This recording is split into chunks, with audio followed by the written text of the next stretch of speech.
Zu tomba wo tomba ni zu so zu le tomba ni. Start with feeling the body, welcoming the breath all the way to the pelvis, as if you are filling a teacup with the nectar of breath awareness. As you do that, this teacup expands three-dimensionally. And make sure your sit bone grounded and evenly. Whatever way you are sitting, on the chair, cushion, just check. Perhaps bring your body to the forward, feel the pubic bone, then backward. Perhaps the tailbone may not be touching, but just notice this front and back. Then sideways, left sit bone, and the right sit bone. It's kind of diamond shape.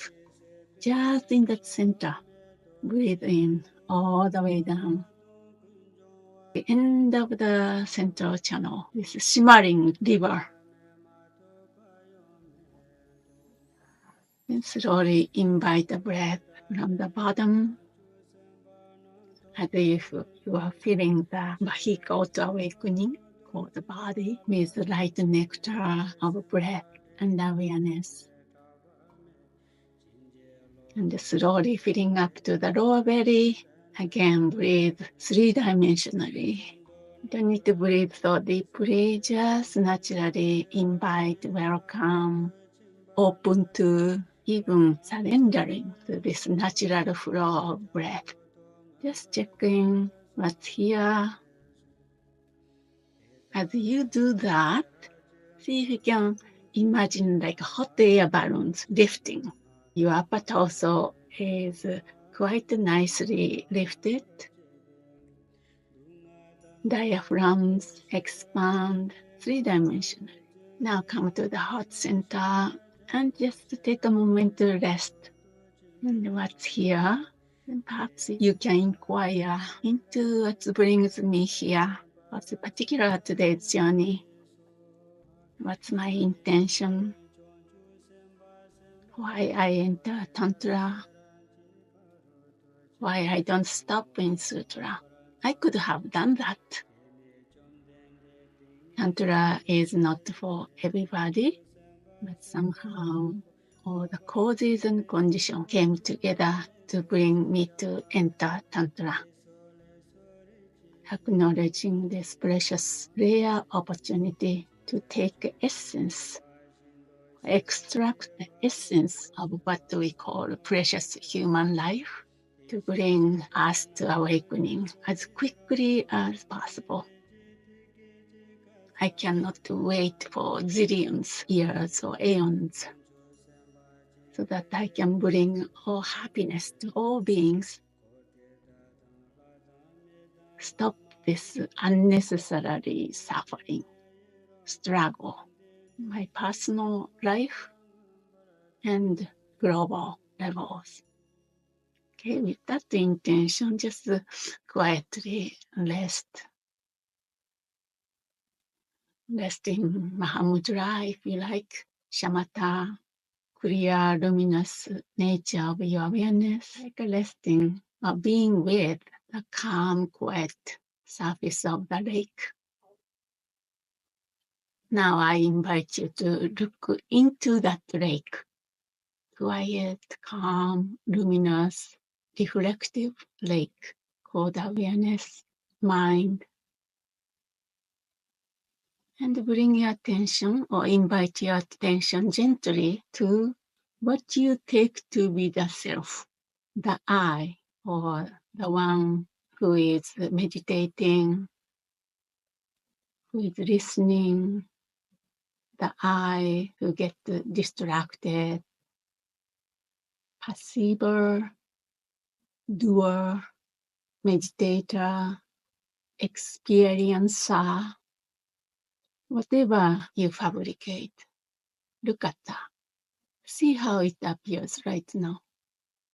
Do you have a sense of something called I, or Khandro, my case, here, doing something coming from its own side, appearing independent from anything else? First, I want you to connect that one, this unitary, independent I, or the self, person here, no? Definitely somebody here. If that sense of the I is not strong to really identify, you can recall something in your life recently happened to make you feel strong I pops up. Somebody blamed you for something, you did this, or even good things. You are so special. Me, I am this I want you to connect. How it appears, this mode of appearance, that's what I want you to connect. That's the first step. It's called the object of negation, gakcha, as if it's independently existing, separate from anything else. Now I assume you identify this called thief or lover. So we're going to search for it. See, if it exists, we should be able to find it, right? So we're going to search. Before we start the searching, we have to know where should be. Either one with our aggregate. Aggregate means, let's say, body-mind complex. So the I you just identified, or you try to find, is either one with body and mind, or other than body and mind. No other option. Only two options, right? Identical with your aggregate, or different from your aggregate in terms of pervasion. Is the logical one or other. So that's the second step. I want you to be sure about this pervasion.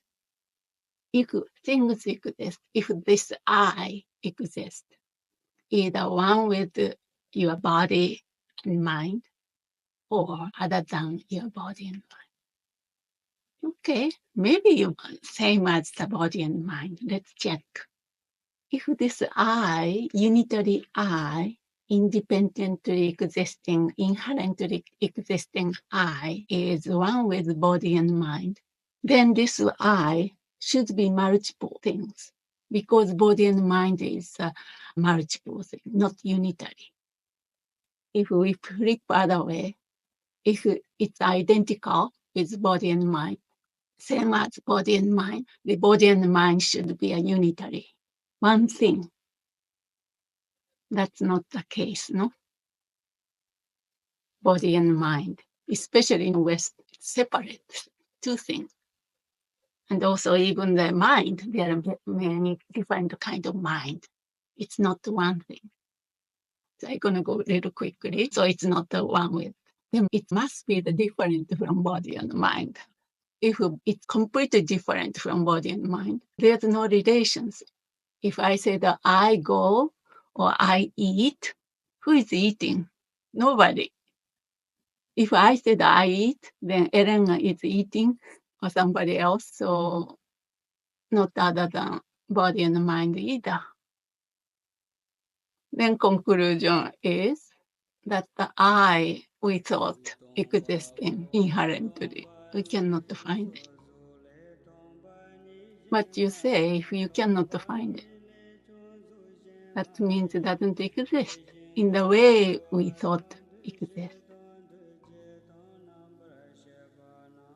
So that's called the emptiness of the self in a nutshell. And now I want you to rest, either in a relaxed way, or what? In whatever way.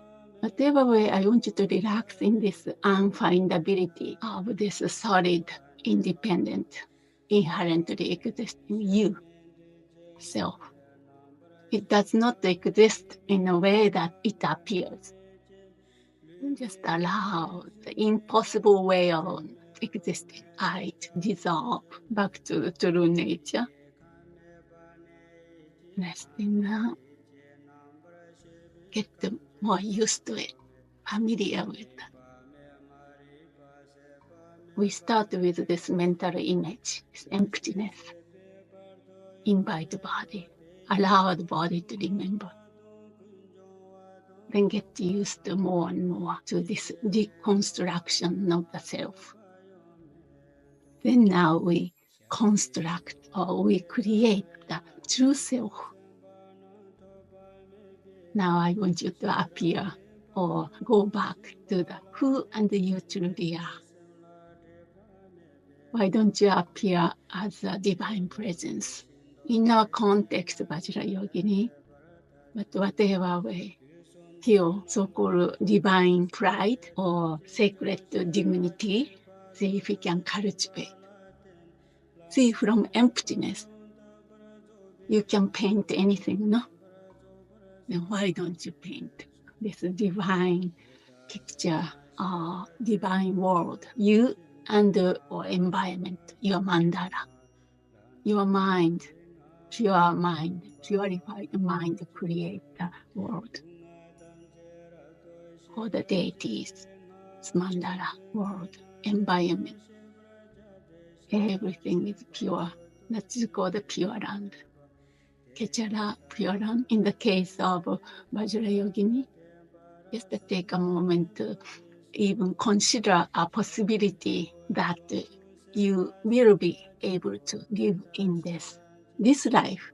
We are not talking about the next life or future life, go somewhere else other than this world.